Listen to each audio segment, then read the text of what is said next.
성도님들 안녕하세요. 오늘은 3월 9일 수요일입니다.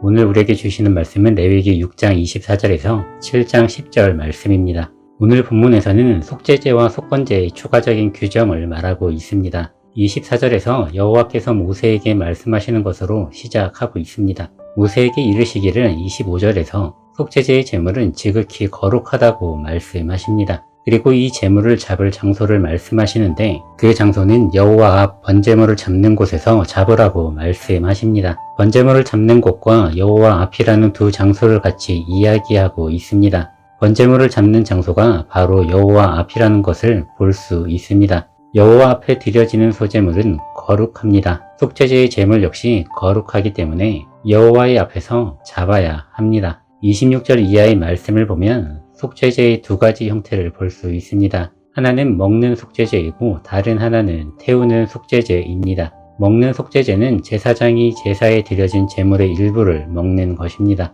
제사장이 먹을 수 있는 것은 기름과 내장 등의 부정한 것을 제외한 몸통 부위입니다. 그리고 제사장은 이것을 하나님의 임재가 있는 거룩하게 구별된 회막들에서 먹어야 했습니다. 이렇게 먹는 속죄제에 해당하는 제물은 백성들이 드린 제물에 제한되어 있습니다. 온 회중과 제사장을 위한 속죄제에 드려진 제물에는 제사장 역시 회중에 속하기 때문에 따로 제사장의 몫이 없으므로 온전히 여호와 앞에서 번제물로서 태워야 합니다. 27절에서 그 고기에 접촉하는 모든 자는 거룩할 것이며 라고 말하고 있습니다. 이 말씀은 거룩해진다라는 것으로 해석할 수도 있고 거룩한 사람이 되어야 한다라는 것으로 해석할 수 있을 것입니다. 그런데 27절의 하반절과 28절의 말씀을 보면 제물로 드려진 것의 피가 묻으면 거룩한 곳에서 빨아야 한다고 말합니다. 이는 회막들에서 빨아야 한다는 것으로 이해할 수 있습니다. 또한 고기를 삶은 그릇이 토기 그릇이면 깨뜨려야 하고 유기 그릇이면 깨끗하게 씻어야 합니다.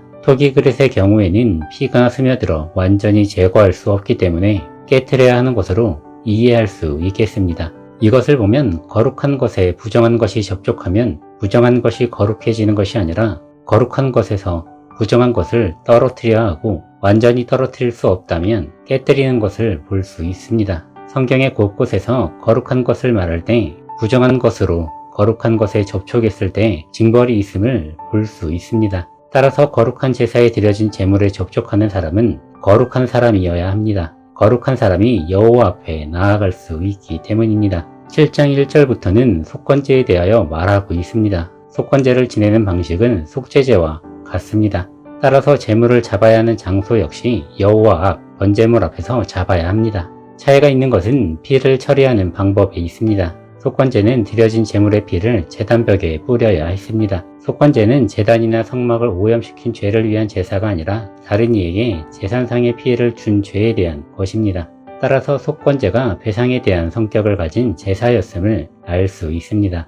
8절부터 10절까지는 제사장에 관한 규정을 말해주고 있습니다. 제사장은 번제로 드린 제물을 온전히 태우고 가죽을 자신의 몫으로서 가질 수 있습니다. 그리고 제사장의 몫이 되는 것을 9절에서 더 구체적으로 구별하여 알려주고 있습니다. 소제물에 남은 것 중에 익힌 것은 제사를 드린 제사장의 몫으로 가지고 익히지 않은 것은 아론의 모든 자손이 균등하게 배분하여 가지게 됩니다. 레위 지파는 다른 지파와 달리 땅을 분배받지 않았습니다. 따라서 하나님은 땅을 소유하지 않는 레위 지파에게 제사장의 직분을 주시고 그 삶에 필요한 것을 확보할 수 있게 하셨습니다. 여호와 앞에 거룩하게 구별되어 살아가며 부정한 것에 오염되지 않고 주님 안에서 항상 깨끗한 영적인 상태를 유지할 수 있기를 소망합니다. 내 삶을 오염시키는 것으로부터 나를 지킬 수 있기를 바랍니다. 또한 주님께서 우리의 삶에 필요한 것을 확보하셨고 채워주심을 믿으며 감사할 수 있는 삶이 되기를 주님의 이름으로 축복드립니다.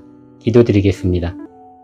주님, 오늘도 우리에게 귀한 하루의 시간들을 허락하여 주시고 기도로서 하루를 시작하게 하시니 감사합니다. 하나님, 우리가 하나님 앞에 거룩하게 구별된 삶을 살아가기를 원합니다. 하나님, 우리의 삶에 부정한 것을 떨어뜨리게 하시고 우리가 거룩하게 구별된 삶을 살아가며 부정한 것에 오염되지 않게 하여 주옵소서. 하나님, 우리의 모든 삶의 순간에 필요한 것을 아시고 공급하여 주심을 감사드립니다. 또한 필요한 도움의 손길들을 더하여 주시니 감사합니다. 오늘 하루의 삶을 하나님께 맡겨드리오니 오늘 삶에도 하나님의 일하심을 바라보게 하시고 하나님이 우리에게 주신 그 사랑을 나누는 시간 되게 하여 주옵소서. 예수님의 이름으로 기도드렸습니다. 아멘. 오늘도 주님 안에서 힘내시고 승리하시기를 축복드립니다.